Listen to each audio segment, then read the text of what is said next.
You came to die on our behalf, so that whatever we had in the past will be cleansed by the blood of Jesus. And so that we could be accepted in the family of God. And so that we could be with you forever and ever in heaven.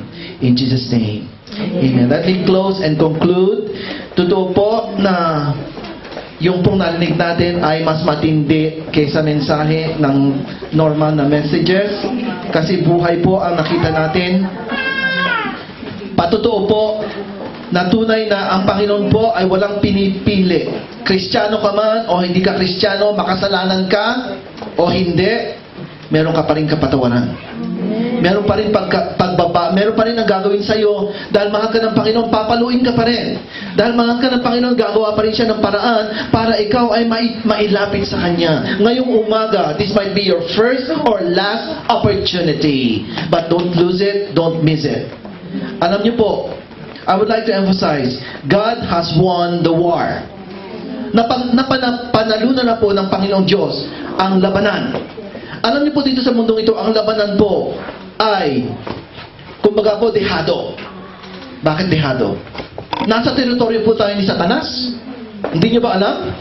Itong mundong ito po ay pinagkakarian ni Satanas. At ang hari po nito ang pinakakarumal-dumal na makasalanan. At siya po ang author ng lahat ng kasamaan sa mundong ito.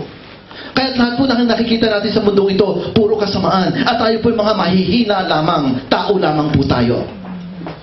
Purihin ang Panginoon sapagkat alam niya na tao lamang tayo. Alam niya na hindi natin kayang paglabanan. Alam niya na hindi natin kayang baguhin ating mga sarili. Marami po tayo dito na nagpupumili na baguhin ang ating mga kaibigan, ang ating mga mahal sa buhay, at ang ating sarili mismo, pero hindi po natin kaya. Alam niyo po ang ginawa natin, Panginoon. Jesus died on the cross. The clash between the political powers of the earth and the dark power of the demonic and the brilliant power of God came to a decisive climax. Tapos na po ang labanan. Kailan po natapos? When Jesus died on the cross. Tapos na po, wala na po tayong dahilan na sabihin, talunan ako. Because it is not your battle. It is the battle between God's power and demon's power in your life. Now, the only thing that we need to do is to surrender. Meron po tayong, we need to do our part. We have to surrender. Pero dalawa po ang master. You either surrender to one of this.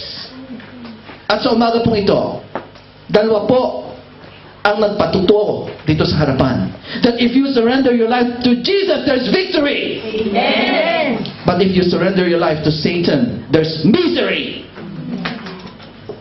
If this morning, after all you heard, you still would like to continue living in sin, there's no more hope for you.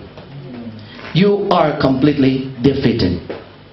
Because that only means that you would rather surrender your soul to Satan rather than surrender your soul to God.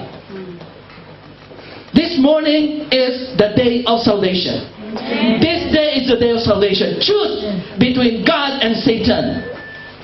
Hindi po basta-basta tumayo rito. Hindi po basta-basta magkwento ng buhay na may buhay. Ang ating po mga kapatid, they took the shame. Only they paid the price. Only for you souls to be won to Jesus.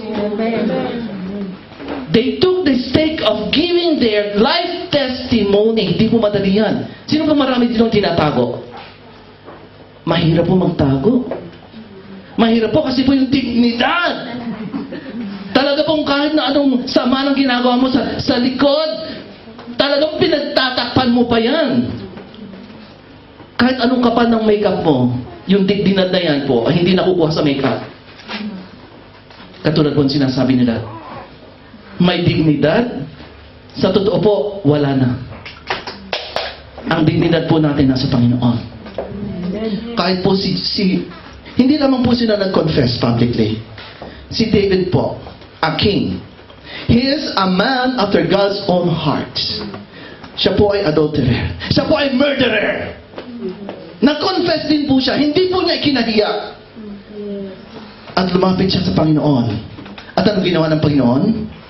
The Lord gave him a second chance. Nagpatuloy po ang kanyang lineage. Hindi po katulad ni Saul na naputol. Pinutol po ang... Alam niyo po, tayo po na mga namumuhay ayon sa kalooban ng Panginoon, ang ating pong pagpapala ay from generation to generation and to eternity. Ang magiging mga anak niyo po, ang magiging mga apo niyo po ay magiging pagpapalain po ng Panginoon. Sila po ay magiging pagpapala sa mundong ito. Pero kung kayo po, dito pa lang sa henerasyon niyo, pinili niyo na mabuhay sa kasamaan, pinili niyo na sa kabila ng naririnig niyo na ikaw ay dapat magbago, ikaw ay dapat tumalikod sa mga kasalanan. Sa kabila ng mga narinig nating katotohanan, patuloy pa rin natin gagawin. Katulad ng ginawa nangyari kay Sister Tess, kailangan pa ba magka-cancer? Kailangan pa bang makalbo? Kailangan pa bang dumaan sa ganung katindi ng para pong crucifixion daw talaga po? Kasi isipin nyo, yung bone niya po ay pricks by the nail. Alam niyo po, yun po'y temporary. Habang ini-explain niya po yun, naisip ko, what is it when it happens to you for eternity? Temporary lang po yun. Tutusukin ka rito. Tutusukin ang buto mo. Temporary! It's just a minute. What about if it is happening to you for eternity? Choose you this day whom to serve. But let me tell you, there is the assurance that we already won the battle. Hindi na po tayo talunan. Pwede na po tayong pumasok sa langit. Pwede na po natin talikuran natin mga kasalanan. Pwede na po tayong baguhin sa ating mga kasamaan sapagkat napanalunan na po ng Panginoon. Nagginawa na po niya ang kanyang bahagi. We already have come to the decisive climax. The curtain of the temple was torn open as a sign.